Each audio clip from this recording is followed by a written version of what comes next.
And now to welcome our final speaker for the afternoon session. It's Stephanie Farrell from Torti, Gallas and Partners.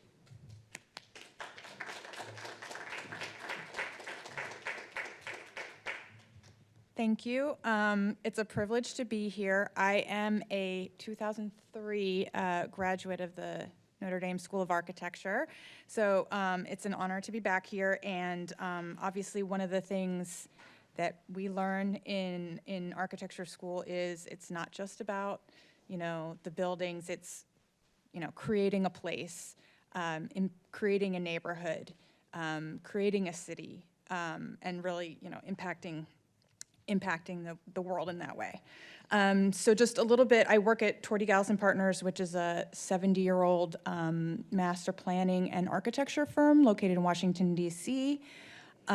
We are primarily focused on residential and mixed-use developments, and we have done over 40,000 units of affordable housing. So I'm going to share with you two faith-based neighborhoods that we have worked on.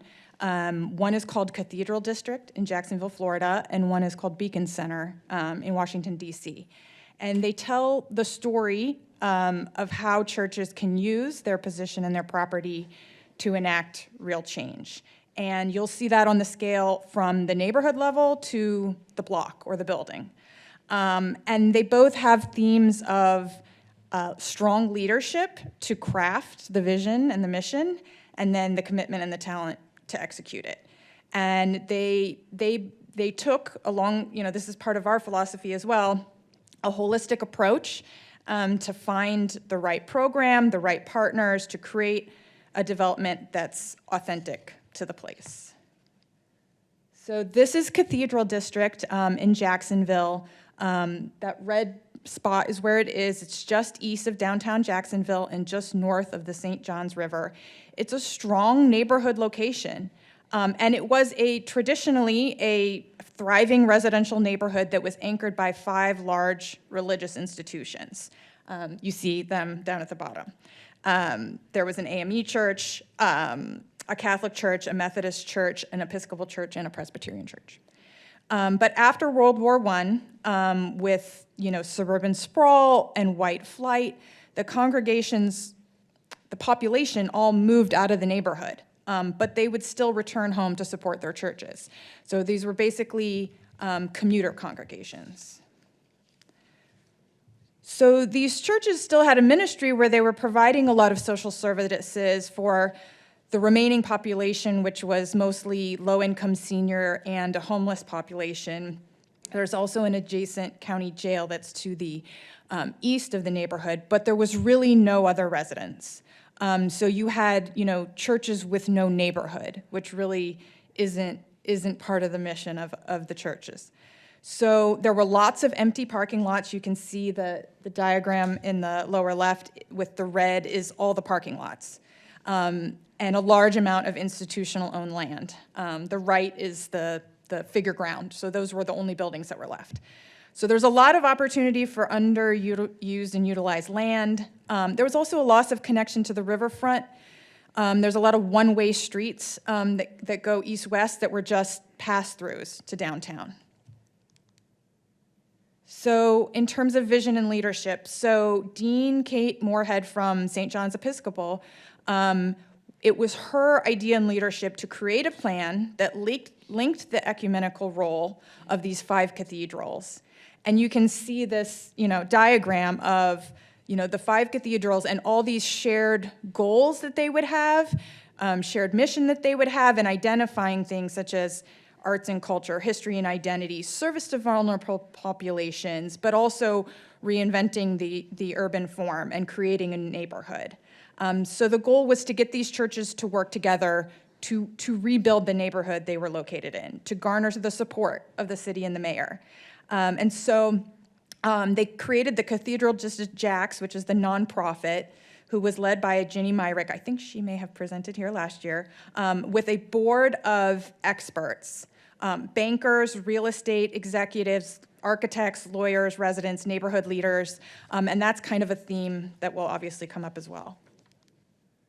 So the goal was to create a walkable mixed-use neighborhood with connections to downtown and the waterfront, and to expand the church's impact beyond the internal focus on the immediate needs of the most vulnerable. So they were doing these mission to serve the underserved population, but how can we think bigger about how to create, transform our neighborhood? So looking at things at how to recreate connections to downtown, how to infill with residential, how to convert the two-way to one-way to two-way, create a mixed-use corridor. And so with that, again, in the upper right diagram, all the red and purple is institutional and commercial-owned land, and in the bottom left is the proposed land use, where all the yellow is residential. And their goal was to dramatically increase the residential use by converting the institutional and underused commercial to residential. And with that, we found that they could repopulate the neighborhood.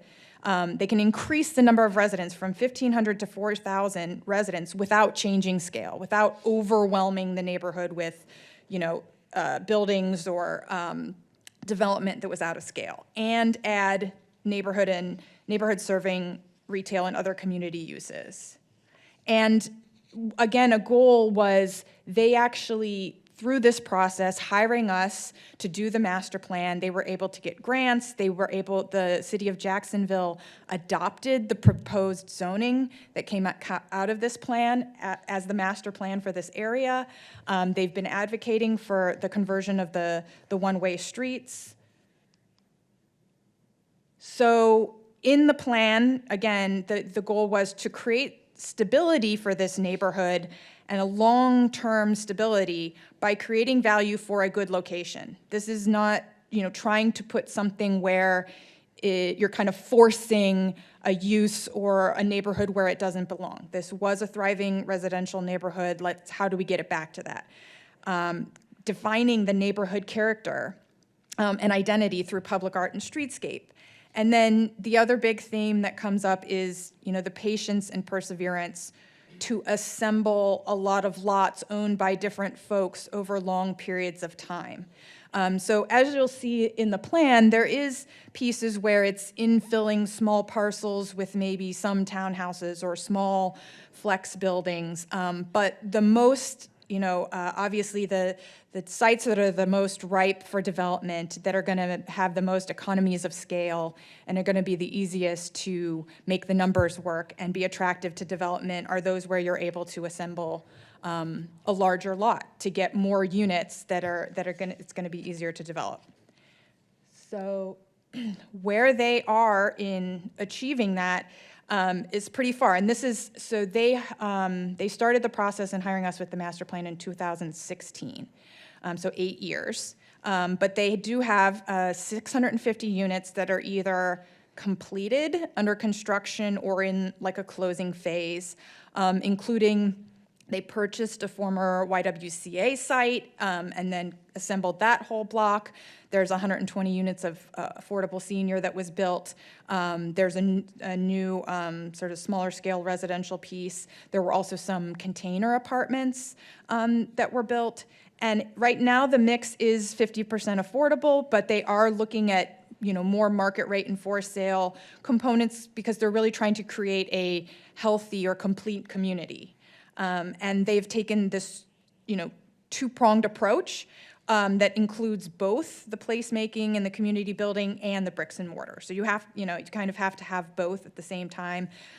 You have to create that neighborhood identity. They've done, again, using the master plan, a lot of things to gain, again, the support of the city, the press, creating branding opportunities, and like for the neighborhood to have a sort of logo and things like that. But at the same time, doing the work to purchase properties, combine properties, to make the actual physical development happen as well.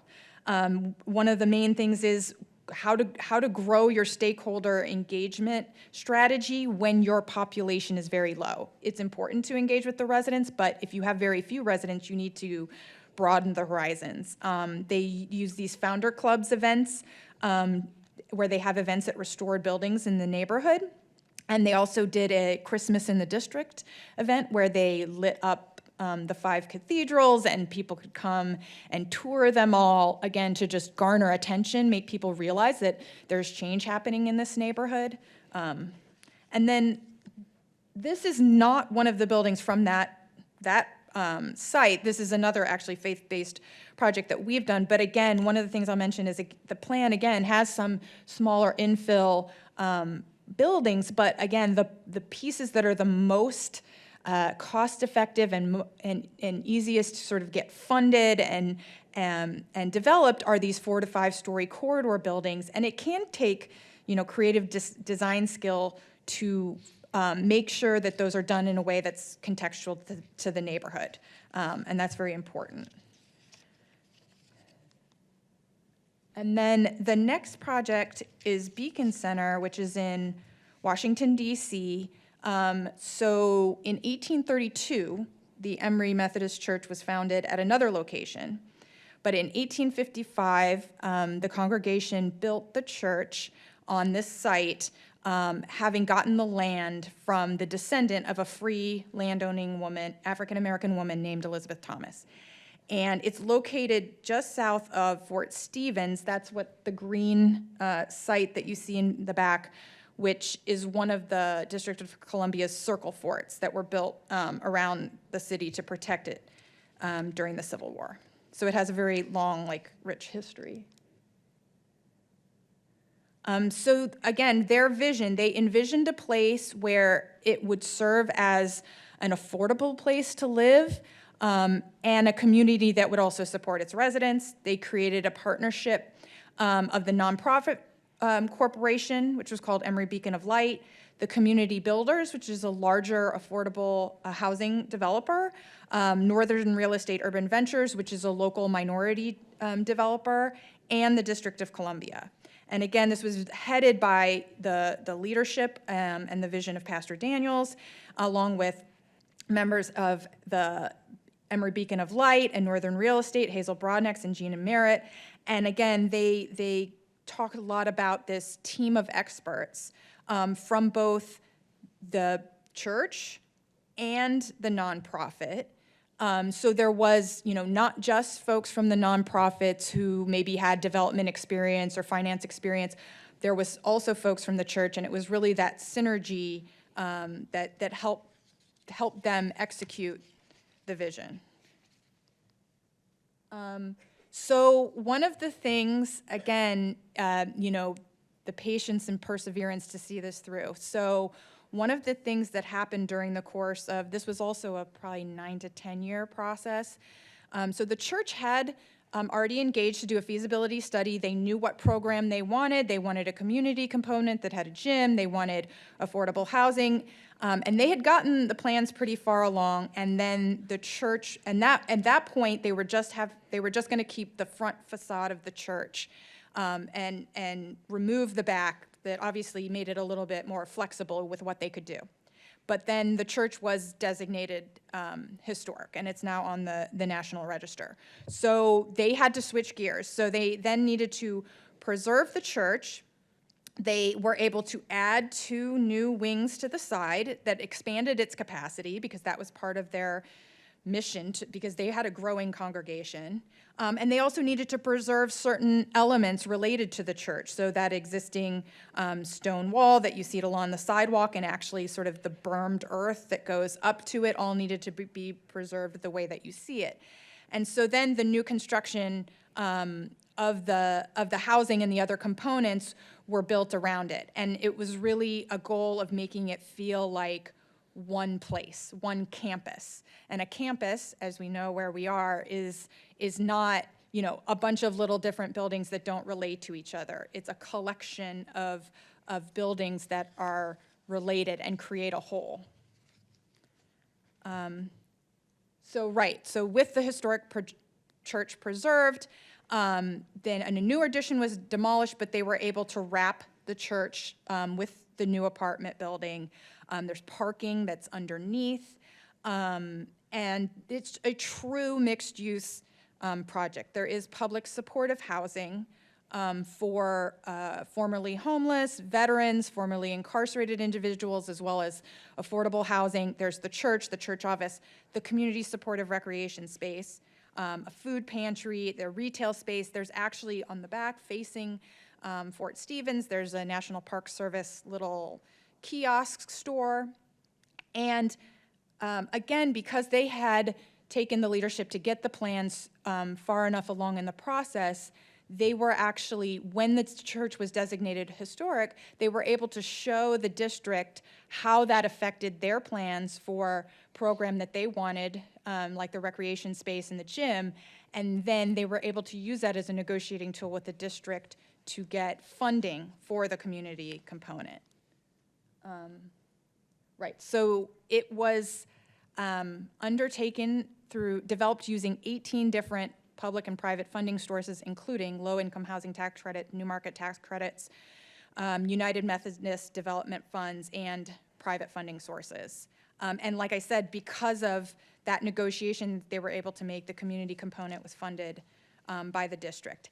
And again, in their mission and their goals, they achieved and exceeded the local minority and women-owned business hiring goals, which was something very important to them in their neighborhood. And this truly was a catalyst for change. Prior to this development, there were not really any buildings that housed all these different programmatic components that we talked about. And it really set a catalyst for transformation. There are a lot more mixed use and affordable developments happening along this whole corridor based on this development. So a larger impact beyond their own building. And they were able to, again, get everything that they were looking to get out of the church. So they have expanded the sanctuary, they have that community space, they have new offices, they have offices for the nonprofit, and it is helping them to achieve their mission, which was serving their community and showing that they had sort of a much bigger reach beyond their own four walls. And that's it, but I'm available for questions too. Thank you.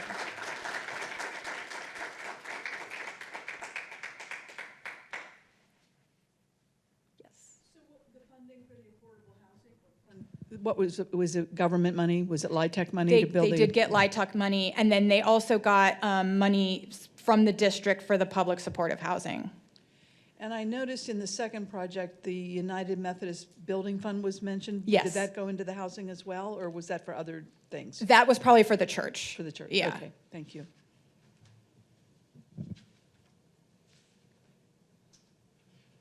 Yeah.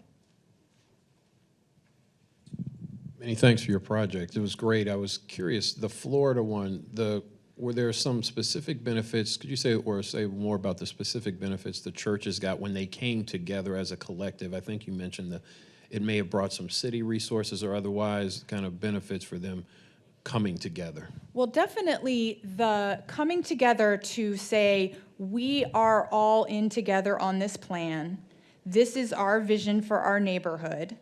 This is the zoning we want for this neighborhood. This is we want to, improve the streetscapes in this way. That was one. So they were able to garner, press, attention, zoning support, city support, but also all those churches own various parcels. So they were all able to figure out how, maybe one of them has a parcel that just on its own can't do that much, but combined with another church's parcel and, buying somebody else's commercial property or parking lot, now you're able to get something that's more attractive to be developed. Yeah.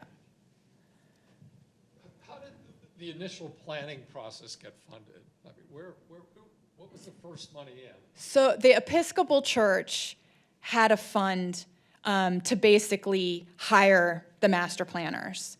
And of course, I'm biased, but in both of these cases, and I didn't tell them to say that, in both of these cases, the nonprofits or the churches did go they talked about how important it was to come with their vision and their feasibility study, and I know what I want, and I know it fits here, and I know it can be done before they had, say, like a developer partner, rather than going to the developer partner and just saying like, well, what could be done here? Tell me what could be done here. They invested some time and money to know what they wanted, and then it's a lot easier to say to a developer partner, okay, I know I can build, 120 units, and yeah, there might be some things that have to get tweaked to make the numbers work, but they already kind of knew what was possible. But the churches invested in the master plan? Correct. In the initial phases, and then once they knew they have something, then they reach out to development partners. Yeah.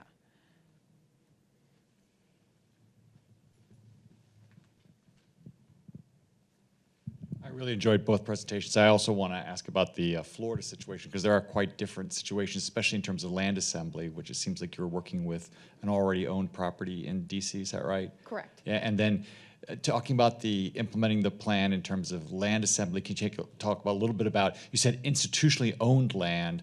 Was it all actually operating and thriving institutionally owned land, or was there a great deal of vacancy? No, it was a lot of parking lots. A lot of parking lots, right? Yeah, so that you did show how many parking lots there were. And so that does, in some ways, make maybe acquisition a little bit easier in theory.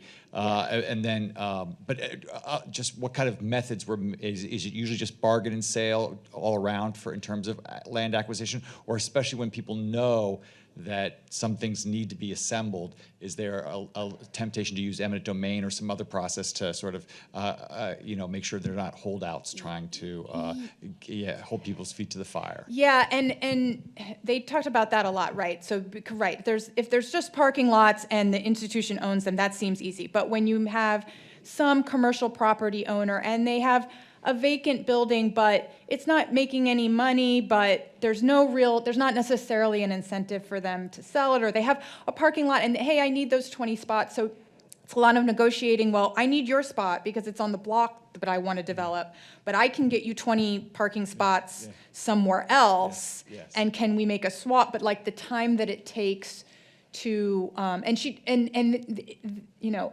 a church or a nonprofit has sort of the perseverance and the patience to kind of negotiate that over the long term. Unfortunately, right, in our country especially, like there's not a lot of, and there are different tax structures that can actually encourage vacant and empty lots to encourage owners to sell them, but a lot of times there's not a lot of financial incentive for them to do that.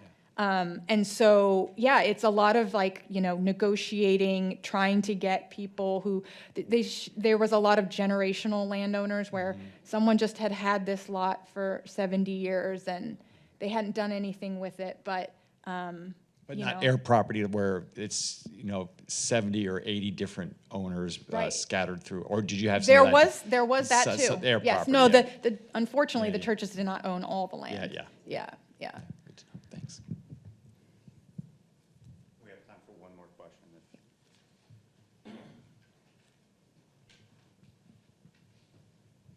I think the greatest thing about this conference is everyone's heart behind everything that we're talking about, and I think the desire that gets fueled by that then is replication. And I'd say roadblocks or conceptual things that maybe get in the way at times. What is the greatest first step or the greatest first connection in being able to take a recipe for all of this? And this kind of goes to all three of your presentations, because each one was great in its own accord. What is that recipe? What is that first step? What is that first call? What is that in the process? Well, like, I mean, in my case, definitely there was a strong, again, vision and leadership coming from the church themselves that was unwavering. And then, right, hitting various roadblocks, like, for instance, when the church was designated historic, I mean, there were church members that were crying. And you were thinking, well, why? Their church is being preserved, but they were afraid that all their work the project was now dead. But they didn't give up, you know, it's like they did not give up, and they kept through and figured out a way to switch gears when something unexpected comes up. Thank you.